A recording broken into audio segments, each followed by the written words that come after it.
সন্ধ্যা নামার সাথে সাথেই আকাশটা হয়ে গেল মিশমিশে কালো, কারণ সূর্য ডুবতে না ডুবতেই মেঘ জমেছে আকাশে। শুরু হলো টুপটাপ করে বৃষ্টি। সহজে থামবে বলে মনে হয় না। মানিক সে সময় তড়িঘড়ি করে হাট থেকে ছুটেছে বাড়ির পথে। ভাগ্যিস লণ্ঠন এনেছিল সাথে, এখনই অন্ধকারে কাজে লাগছে সেটা। কিন্তু ছাতা সাথে না থাকায় বৃষ্টির হাত থেকে বাঁচার উপায় নেই। তাই কোনো রকমে মাথা বাঁচিয়ে দ্রুত পা চালাচ্ছে মানিক। তবে মনে মনে নিজেকেই বকে চলেছে সে। আজ দেরিটা না করলেই পারত। নিজের দোষেই এখন ফেঁসে গিয়েছে মাঝপথে, আর সেই জন্যই আপন মনে ক্ষোভ ঝেড়ে চলেছে ক্রমাগত। মানিকের স্বভাবটাই এমন, ভুল করবার আগে ভাববে না, ভুল হয়ে যাওয়ার পর নিজেকে দোষারোপ করবে। আড্ডাবাজির বদ অভ্যাসটা আমার একদম গেলই না, সেই দেরিই করে ফেললাম। তাছাড়া বৃষ্টিও যে এখনই হবে তা কি আর আমার জানা ছিল? রাস্তার পাশে দাঁড়িয়ে আছে বড় একটা গাছ, ডালপালা ছড়িয়ে পুরো ঢেকে রেখেছে রাস্তার ওইটুকু অংশ। মানিকের চোখ সেদিকে যেতেই বুকটা ছ্যাঁত করে উঠল ওর। গাছের একটা মোটা ডালে পা ঝুলিয়ে বসে আছে কেউ, মিশ কালো এক ছায়ামূর্তি। লণ্ঠনের আধো আলোয় কোনো রকমে দেখতে পাচ্ছে মানিক। এই দুর্যোগের সময় নির্জন রাস্তায় গাছের ডালে কে? কিছুটা ভয় পেলেও মনে মনে একটু সাহস সঞ্চয় করে লোকটাকে ডাকার চেষ্টা করলো মানিক। এই যে কে ওইখানে? এই দুর্যোগের সময় গাছের ডালে মরতে উঠেছেন নাকি? হ্যাঁ, ওদিক থেকে কোনো উত্তর এলো না, শুধু বৃষ্টির শব্দ ছাড়া আর কিছুই শোনা যাচ্ছে না। কি মশাই, শুনতে পাচ্ছেন না? নেমে পড়ুন, নইলে এই ঝোড়ো বাতাসে গাছের ডাল ভেঙে পড়বেন তো।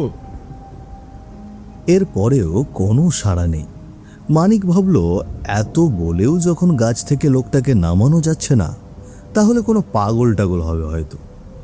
সুস্থ স্বাভাবিক মানুষ হলে কেউ এভাবে গাছে উঠে বসে থাকবে না এই সময়। লোকটাকে আর ঘাঁটানোর মানে হয় না, দ্রুত বাড়ি ফিরে যাওয়াই ভালো। এমনটা ভেবে মানিক যেই না সামনে পা বাড়াবে, তখনই ভয়ঙ্কর এক দৃশ্য দেখতে পেল সে। গাছের ডাল থেকে লাফিয়ে ওর সামনে পড়ল সেই অবয়বটা। ওটা আর যাই হোক, কোনো মানুষ নয়, মানুষের মতো আকার, কিন্তু কুচকুচে কালো শরীর, চোখ দুটো ভাটার মতো জ্বলছে, আর মুখে সুচালো দাঁত। কি জিনিস? এ তো মানুষ নয়।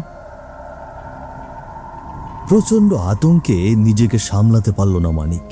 ওখানেই অজ্ঞান হয়ে পড়ল সে। চারিদিকে নেমে এলো জমাট বাঁধা অন্ধকার।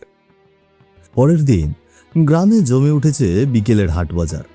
সামনে পসরা সাজিয়ে বসে গল্প করছে সবজি বিক্রেতা হরু আর কেষ্ট। শুনেছিস কেষ্ট, কাল রাতে কি ঘটেছে জানিস কিছু? কই না তো, গতকাল কি ঘটেছে? ভয়ানক কাণ্ড হয়েছে বুঝলি, ওই আমাদের মানিককে নিয়ে। মানিকের আবার কি হলো? ও তো কাল হাটে এসেছিল দেখলাম। এসেছিল তো বটে, কিন্তু ফেরাটা আর স্বাভাবিক হয়নি। ওই যে পথের ধারের বড় গাছটা, ওখানে নাকি ভূতে ধরেছিল ওকে। ওরে বাবা, কি বলিস? আমি তো বারবার বলি ওই গাছটার মধ্যে কোনো একটা দোষ আছে। সন্ধ্যার পর ওদিক দিয়ে যাতায়াত করাই পাপ। তা কি হয়েছেটা কি? মাঝরাতে গ্রামের দুজন লোক ওকে ওখান থেকে উদ্ধার করেছে। একেবারে বেহুঁশ অবস্থা, গাছটার নিচে কাদার মধ্যে পড়েছিল। তারপর এখন কেমন আছে সে? ভালো না রে, একদম ভালো না। বাড়িতে জ্বরের ঘোরে পড়ে আছে, একেবারে বেহুঁশ হয়ে। মুখ দিয়ে নাকি শুধু গো গো করে শব্দ করছে। ঠিক সেই সময় হরু আর কেষ্টর সামনে এলো নগেন। মূলত ওদের দুজনের কথাবার্তা কানে আসতেই এগিয়ে এলো সে। মানিক ওর ছোটবেলার বন্ধু। কি বলছো গো হরুদা, মানিকের কি হয়েছে? আরে নগেন, তুই আর বলিস না, তোর বন্ধুত্ব কাল রাতে সর্বনাশ হয়ে গিয়েছে। আরে কি হয়েছেটা কি সেটা তো বলবে। আহা, আমি তো কিছুই বুঝতে পারছি না। শান্ত হ নগেন, বলছি। কাল রাতে ওকে নাকি ওই গেছো ভূতে ধরেছিল।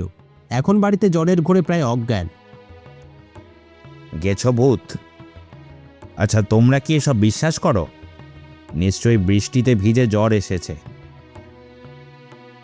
সাধারণ জ্বর হলে কি আর এত কথা হতো?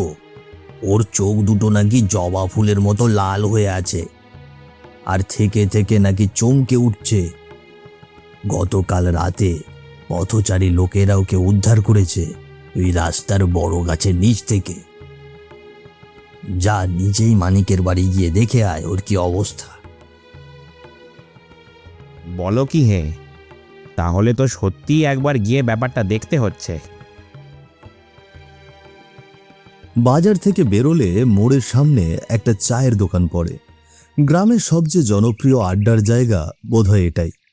সেখানে তখন তুমুল আলোচনার ঝড় বইছে ভোলা, শিবু আর নিতাইয়ের মধ্যে। তাদের আলোচনার বিষয়ও সেই মানিক। যা দিনকাল পড়েছে, রাতের বেলা বেরোতেই গা ছমছম করে। মানিকের ঘটনাটা শুনেছিস তোরা? শুনবো না আবার? ওর বউ ওই রাধারানী তো সকাল থেকে কান্নাকাটি জুড়ে দিয়েছে। ওই তো সকালে দেখা হয়েছিল। তা কি বললো রাধা বৌদি? এই মানিক নাকি জ্বরের ঘরে ভুলভাল বকছে। চোখ দুটো একেবারে টকটকে লাল হয়ে আছে, আর গোটা শরীরটা নাকি আগুনের মতো গরম। আমি তো বলি ওটা সাধারণ জ্বর নয়, নির্ঘাত ওই বড় গাছটার ভূতের কাজ। ওকে ভালো করে বেঁধে রাখা উচিত, নইলে কখন কি করে বসে তার ঠিক নেই। হ্যাঁ, ঠিকই বলেছিস। ওই গেছো ভূত নাকি একবার কাউকে ধরলে আর ছাড়ে না, একেবারে পাগল করে ছাড়ে। ঠিক এমন সময় দোকানের সামনে এলো নগেন। এই পথ দিয়েই মানিকের বাড়ি যাচ্ছিল সে। কিরে নগেন, কোথায় যাচ্ছিস? তোর মুখটা এমন শুকনো কেন? হাহার বলো না, বাজারে তো শুনলাম মানিকের নাকি খুব শরীর খারাপ, তাই ওর বাড়ি যাচ্ছি। কি যে হয়েছে ছেলেটার, একবার তো গিয়ে দেখে আসতে হবে নাকি? আরে আমরাও তো সে কথাই বলছিলাম। হ্যাঁ, তাহলে একা কেন? চলো আমরাও যাই। হ্যাঁ হ্যাঁ, চলো চলো, একসাথে গিয়েই দেখে আসি। তাছাড়া ব্যাপারটা কি তা নিজের চোখে দেখে বোঝা যাবে। হ্যাঁ, কি আর দেখব, ওই বৃষ্টিতে ভিজে জ্বর এসেছে, আর এদিকে সবাই মিলে ওই ভূত প্রেত এইসব নিয়ে গল্প বানাচ্ছে। তুই বিশ্বাস করিস না বলে ওসব কিছু যে নেই তা তো নয়। গ্রামে থেকে কত কিছুই তো দেখেছি, তুইও দেখবি কোনো এক সময়। কিন্তু মানিকের সাথে এমনটা হলেই বা কি করে? ওসব থাকুক, আর দরকার নেই। মানিক তো বেশ সাহসী ছেলে, ও তো কোনোদিন এসব ভূত প্রেতে ভয় পাবে না। সাহস দিয়ে কি হবে শুনি? যার উপর ভর করে তার আর নিজের জ্ঞান থাকে না, আর ও সব বিভৎস জিনিস চোখের সামনে দেখলে সাহস ধরে রাখতে পারে না কেউ। আমার দাদু বলতেন ওই ভূত নাকি মানুষের রূপ ধরেও ঘুরে বেড়ায়, তখন তাকে চেনা বড়ই মুশকিল। চুপ করো তো, এসব অলক্ষণে কথা বলিস না। গাটা কেমন শিউরে ওঠে। দেখছিস না দিন দুপুরে কেমন অন্ধকার হয়ে আছে আকাশটা। এখন চল সবাই আগে গিয়ে দেখা যাক মানিকের কি অবস্থা। সন্ধ্যা হয়ে এসেছে ততক্ষণে। মানিকের বাড়ির পথে দল বেঁধে চলেছে নগেনরা। পথের ধারে একটা বড় গাছের সামনে আসতেই শিবুর চোখ গেল সেই দিকে, আর সাথে সাথেই আতঙ্কে প্রায় জমে গেল নিজের জায়গায়। ওর দেখা দেখি থেমে গেল বাকিরাও। গাছের ডালে বসে রয়েছে কেউ একজন, আর সেটা আর কেউ নয়, মানিক নিজেই। হ্যাঁ, ওই ওই যো, ওই দেখো গাছের ডালে, ওটা কি? আরে ওটা ওটা মানিক দা। আরে হ্যাঁ, ওটা তো মানিকই, কিন্তু ও গাছের উপর কি করছে? মানিক, রে মানিক, আরে তুই ওখানে কি করছিস? নেমে আয়, নেমে আয়। আরে তুই অসুস্থ শরীর নিয়ে গাছে চড়েছিস? এ অদ্ভুত তো। মানিক কোনো উত্তর দিল না, যেন সে শুনতেই পায়নি। একইভাবে বসে রইল গাছের ডালে। সর্বনাশ! এ তো দেখছি পুরো ভূতে পেয়েছে। ওই তো সেই গেছো ভূতের মতোই বসে আছে। মানিক, নেমে আয় না, ওখানে কেন বসে আছিস? আরে পড়ে যাবি তো, তুই নিচে নেমে আয়। কিন্তু মানিক আগের মতোই নির্বিকার, ওর মধ্যে কোনো ভাবান্তর নেই। এ মানিক, আরে নেমে আয় না। আরে ওখানে কেন বসে আছিস? আরে পড়ে যাবি তো। আরে এত জ্ঞান গম্যি কিছুই নেই দেখছি। তার মানে ওই গেছো ভূতটা ওকে পুরোপুরি বশ করে ফেলেছে। কিন্তু এটা কি করে সম্ভব? সবাই বলছে মানিক জ্বরের ঘরে বাড়িতে বিছানায় শুয়ে আছে। রাধা বৌদিও তো একই কথা বলছে। হ্যাঁ, তাই তো শুনলাম। বৌদিও তো নিজেই বলেছে। তাহলে তাহলে যদি মানিক এখানে গাছে বসে থাকে, তবে তবে ওর বাড়িতে বিছানায় শুয়ে কে আছে? হ্যাঁ, কে কে কে শুয়ে আছে? সর্বনাশ হয়ে গিয়েছে তাহলে। এখনই রামকানাই গুণিনের কাছে যেতে হবে। উনি ছাড়া এই বিপদ থেকে মানিককে আর কেউ বাঁচাতে পারবে না। এক মুহূর্ত আর দেরি করা যাবে না। কেউ একজন তাকে খবর পাঠা। এদিকে মানিকের বাড়িতে দেখা গেল পুরোপুরি ভিন্ন এক দৃশ্য। নিজের বাড়িতে বিছানায় শুয়ে আছে মানিক। তার পাশে বসে সেবা করছে তার স্ত্রী রাধারানী। কেমন লাগছে এখন? জ্বরটাকে একটু কম মনে হচ্ছে? ভালো লাগছে না, মাথাটা খুব ঘুরছে। তুমি এখান থেকে যাও তো। এ কিরম কথা? আমি কোথায় যাব? তোমার শরীরের এই অবস্থা, যত্ন করতে হবে না?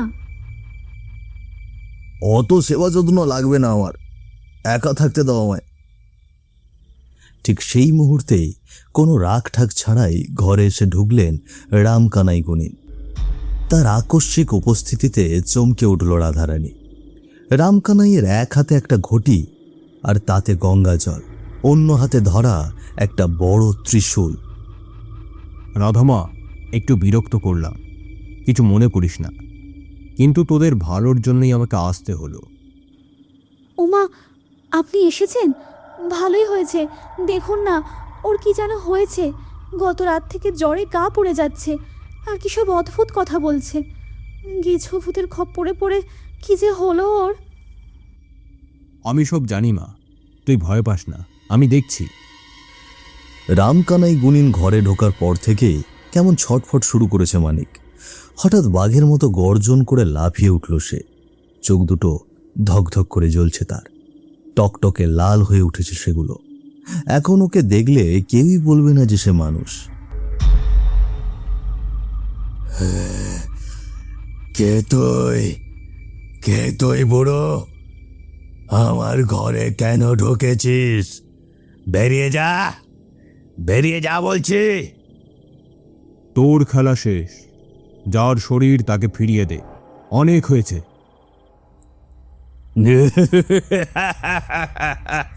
আমি কোথাও যাব না, এটাই আমার ঘর, এটাই আমার শরীর, একে আমি ছাড়বো না। তুই কি করবি আমার সাথে?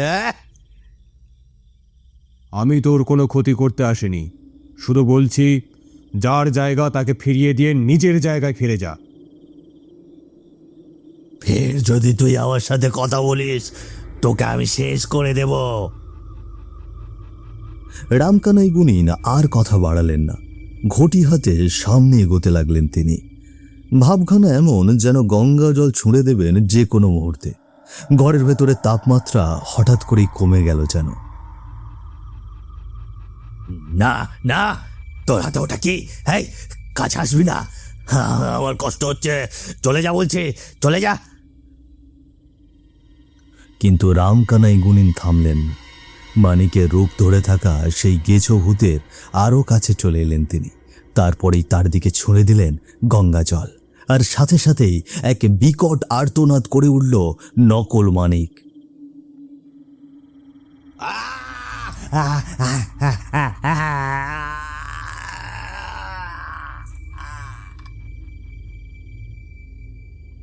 ধোঁয়ার মতো মিলিয়ে যেতে শুরু করলো নকল মানিকের শরীর। পুরো ঘর কাঁপিয়ে দিয়ে বেরিয়ে গেল এক ঝলক ঠান্ডা হাওয়া। মুহূর্তের মধ্যে খালি হয়ে গেল বিছানাটা। সেখানে কেউ নেই। ভয়ে বিস্ময়ে কাঁপতে থাকলো রাধারানী। এ কি, ওটা তাহলে ভূত ছিল? আমার স্বামীর কি হলো তাহলে? আসল ভূত বিদায় নিয়েছে, কিন্তু কাজ এখনো বাকি। মানিককে ফিরিয়ে আনতে হবে। চিন্তা করিস না, শীঘ্রই গেছো ভূতের প্রভাব থেকে মুক্ত হয়ে যাবে মানিক। তুই এখানেই থাক, আমি যাচ্ছি বিষয়টা দেখতে। রামকানাই গুণিন হাজির হলেন সেই গাছতলায়। সেখানে আগের মতোই জড়ো হয়ে দাঁড়িয়ে আছে নগেনরা। হাজার ডেকেও মানিককে নামাতে পারেনি ওরা। তখনও সেই একইভাবে ডালে বসে আছে মানিক। এখন কি হবে গুণিন কাকা? ও তো নামছেই না। হ্যাঁ হ্যাঁ হ্যাঁ, আরে ওর দিকে তাকাতেই তো আমার কেমন যেন ভয় করছে। ওর উপর অশুভ ছায়াটা সরে গিয়েছে, কিন্তু ওর আত্মা এখনো দুর্বল, নিজের হুঁশ নেই। তোরা আবার ডাকতে শুরু কর, দেখবি ওর হুঁশ ফিরবে। নগেন, তুই ওর সবচেয়ে কাছের বন্ধু, তুই ওর নাম ধরে ডাক। নগেন আর দেরি করল না। সে গাছের নিচে দাঁড়িয়ে বন্ধুর নাম ধরে ডাকতে লাগলো জোর গলায়। মানিক, আরে মানিক, ফিরে আয়, ফিরে আয়। ওরে বাপ, তোর কি কিছুই মনে পড়ছে না? আমরা সবাই এসেছি তোকে নিতে। মানিক, মানিক, আমার কথা শুনতে পাচ্ছিস? আমি নগেন। পর মুহূর্তেই সবাইকে চমকে দিয়ে নড়ে উঠল মানিক। ওর শরীরটা ডাল থেকে টুপ করে আলগা হয়ে গেল, আর চোখের পলকেই গাছ থেকে সোজা মাটিতে আছড়ে পড়ল সে। হে মানিক, তোর চোখ খোলা? তুই ঠিক আছিস তো? আরে কথা বল। মানিকের জ্ঞান নেই, কিন্তু শ্বাস প্রশ্বাস চলছে ঠিকই। রামকানাই গুণিন পরীক্ষা করে দেখলেন ওকে। ভয় নেই, বেঁচে আছে। শরীরে আর কোনো অশুভ ছায়া নেই, তবে ধকল বড় সাংঘাতিক ছিল। বাড়ি নিয়ে চল, সেবা করলে ঠিক হয়ে যাবে। অবশ্যই একটা ক্ষতি যা হওয়ার তা হয়ে গিয়েছে মানিকের। ক্ষতি? এখন তো সব ঠিক হয়ে গেছে। তাহলে ক্ষতি কিসের? সব ঠিক হয়নি রে নগেন। মানে কি বলছেন এসব? আপনি তো বললেন সব বিপদ কেটে গেছে। শরীর থেকে কেটেছে, কিন্তু মন থেকে কাটেনি। এই পুরো সময়টা মানিকের কিভাবে কেটেছে জানিস? কিভাবে? মানিক আসলেই সব দেখতে পাচ্ছিল। সে ওই গাছের ডালে বসেছিল, কিন্তু নিয়ন্ত্রণে ছিল না ওর শরীরটা। খাঁচার মধ্যে বন্দি পাখির মতো ছটফট করছিল ওর আত্মা। মানিক এটাও বুঝতে পারছিল যে ওর রূপ ধরে ওই গেছো ভূত বাড়িতে ওর বউয়ের পাশে শুয়ে আছে। মানিক হয়তো ভেতরে ভেতরে চিৎকার করছিল, কিন্তু ওর গলা দিয়ে কোনো আওয়াজ বেরোচ্ছিল না।